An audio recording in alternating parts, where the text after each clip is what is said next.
प्रिय विद्यार्थियों, आज हम एनसीईआरटी क्लास 10 के हिस्ट्री का अध्ययन करेंगे।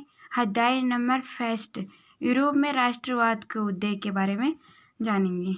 न्यू बुक एनसीईआरटी हिस्ट्री की जो न्यू बुक है उसके अनुसार हम अध्ययन करेंगे। पहले हम यूरोप के राष्ट्रवाद का अध्ययन करेंगे। राष्ट्र के प्रति निष्ठा, उसके प्रति प्रगति और उसके प्रति सभी नियमों आदर्शों को बनाए रखना राष्ट्रवाद कहलाता है। राष्ट्रवाद का अर्थ क्या होता है कि राष्ट्र के प्रति निष्ठा, उसके प्रति प्रगति, उसके प्रति सभी नियम, हमारे क्या नियम होते हैं, राष्ट्र के प्रति क्या आदर्श होते हैं और क्या भावना होती है, उसको बनाए रखना ही क्या हमारा क्या होता है, राष्ट्रवाद कहलाता है। जैसे ये हमारा देश है, हमारे देश के लिए हमारा क्या कर्तव्य होता है, उसके प्रति क्या भावना होती है, क्या निष्ठा होती है, क्या नियम होते हैं, क्या पालना होती है, उनको एक साथ बनाए रखना ही क्या कहलाता है, राष्ट्रवाद कहलाता है। हमारे राष्ट्र के हित के बारे में सोचना ही क्या होता है, राष्ट्रवाद होता है। दूसरा है पॉइंटर राष्ट्र। अर्नेस्ट रेनर के अनुसार समान भाषा, नस्ल, धर्म से बने क्षेत्र को राष्ट्र कहते हैं। अर्नेस्ट कहता है कि समान भाषा और नस्ल, धर्म से बने क्षेत्र को क्या कहते हैं, राष्ट्र कहते हैं। तीसरा पॉइंट होगा हमारा नारीवाद। हिस्ट्री पुरुष की सामाजिक, आर्थिक एवं राजनीतिक सोच के आधार पर महिलाओं का अधिकार नारीवाद कहलाता है। स्त्री पुरुष की सामाजिक, आर्थिक, राजनीतिक सोच के आधार पर महिलाओं का अधिकार, जैसे स्त्री और पुरुष में जो पहले भेदभाव होता था, स्त्री को पर्दा थी, स्त्रियों को अंदर ही रखा जाता था, बाहर जाने की कहीं भी इजाज़त नहीं थी।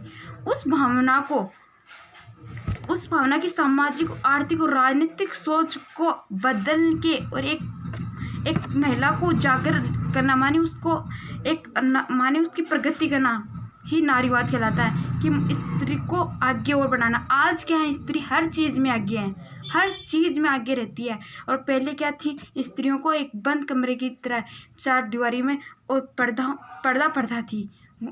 उसी को हटाने के लिए, उसी की भावना को क्या कहते हैं, नारीवाद। इसलिए नारीवाद, आज का युग नारीवाद का युग है। पहले स्त्री को पति खत्म हो जाता था तो उसकी पत्नी को भी जला दिया जाता था, आज ऐसा नहीं है। तो इसी को क्या कहते हैं, नारीवाद कहते थे। फ्रांसीसी क्रांति और राष्ट्र विचार, कि फ्रांसीसी क्रांति और राष्ट्र विचार, कि फ्रांस की क्रांति से क्या राष्ट्र विचार हुए, इसके बारे में हम पढ़ेंगे। फ्रांसीसी क्रांति, पहला पॉइंट है, फ्रांसीसी क्रांति की शुरुआत 1789 ईस्वी में हुई थी। कि फ्रांसीसी क्रांति की सबसे पहले शुरुआत कब हुई थी, 1789 ईस्वी में हुई थी। और फ्रांसीसी क्रांति में सभी लोगों की मांग थी कि राजतंत्र को उठाकर प्रजातंत्र की स्थापना की जाए।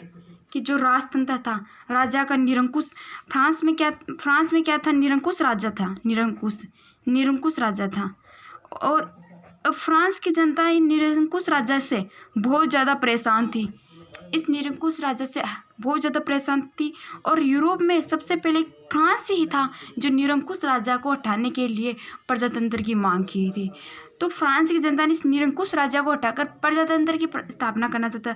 कि मैं प्रजातंत्र का अर्थ समझते हो, जहाँ प्रजा की शासन हो, जहाँ प्रजा की चलाई जाती है, वहाँ राजा का मनमानी न हो, इसलिए वहाँ प्रजातंत्र की स्थापना की गई थी। तीसरा पॉइंट हो गया हमारा, फ्रांसीसी भाषा को राष्ट्रभाषा घोषित कर दिया। फ्रांसीसी भाषा थी, उसको क्या कर दिया, हम राष्ट्रभाषा कर दिया, फ्रांसीसी भाषा को राष्ट्रभाषा। स्कूल या छात्रों के लिए एक क्लब की स्थापना की गई। स्कूल और छात्रों उनके लिए किसकी व्यवस्था की गई थी, एक क्लब की स्थापना की गई, जिसका नाम क्या लिखा गया था, जैकोबिन क्लब। स्कूल और छात्राओं के लिए। प्रिय विद्यार्थियों, इसमें एक क्वेश्चन भी बनता है हमारा कि यूरोप में कौन से क्लब की स्थापना की गई, फ्रांस में कौन से क्लब की स्थापना की, तो जैकोबिन क्लब। और ऐसे भी क्वेश्चन आ सकता है कि स्कूल के छात्रों ने, फ्रांस में स्कूल के छात्रों ने कौन से क्लब की स्थापना की, तो जैकोबिन क्लब। ये इंपॉर्टेंट क्वेश्चन है और इसको ध्यान रखना और याद रखना। अगला पॉइंट 5वां नंबर है कि सभी भार तथा किराया भी एक व्यवस्था की गई। जो सभी भार थे, भार का अर्थ होता है वजन, और किराया एक ही चीज़, एक ही बाहर के अलग अलग किराया होता था। एक ही रूम के अलग अलग किराए होते थे। तो क्या किया फ्रांस की जनता ने मिलकर, क्या किया, इस भार किराया व्यवस्था को हटा दिया। जैसे 1 रुपये, जैसे एक रूम का 5 रुपये किराया, एक रूम का 3 रुपये किराया, एक रूम का 2 रुपये किराया। तो क्या किया फ्रांस की जनता ने, इस एक 5 रुपये को क्या किया, 2 रुपये किया, 3 रुपये को क्या किया, 2 रुपया, 2 रुपये को क्या, 2। इस आधार पर कि सभी अलग व्यवस्था, अलग अलग किराया था, उनको एक ही व्यवस्था कर दी, सभी का एक ही किराया कर दिया। इस व्यवस्था को एक ही बना दिया गया इस आधार पर। तो विद्यार्थी, आपको ये समझ में आया तो आप मेरे चैनल को सब्सक्राइब करना, लाइक करना और कमेंट करके बताना और बेल आइकन को दबाना कि मेरा बनाए हुए नोट्स और नोटिफिकेशन आपको पहुंचते रहें। धन्यवाद।